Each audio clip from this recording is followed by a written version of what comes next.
A total knee replacement is needed for patients that have worn out their knees, much like in a car when you need to replace the tire and rearrange the alignment of the car.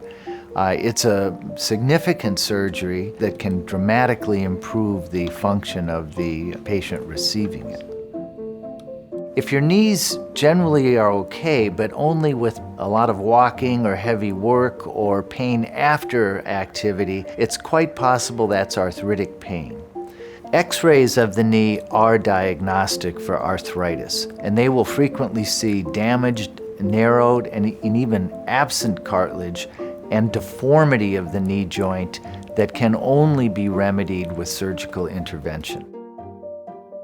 The intervention requires a replacement of the knee surface with metal and plastic and a realignment of the knee joint so that it functions the way it normally did.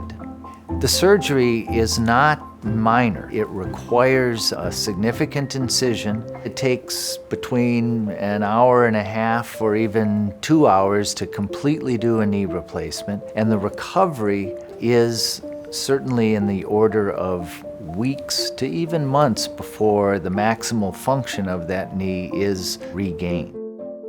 I think it's important to be aware of some of the things a knee replacement is not expected to do. Some patients come to me and they want to get back to aggressive tennis or running a marathon.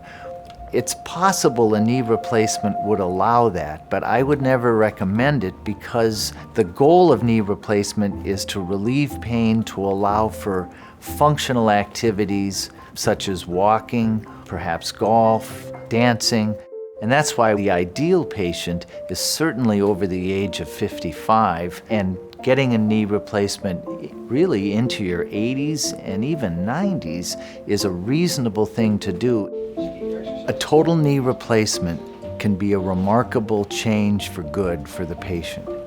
In fact, just minutes ago coming here, a patient who 9 months ago had their knees replaced rolled down the window in their car and just started telling me all of the new activities that they were able to do over this last season.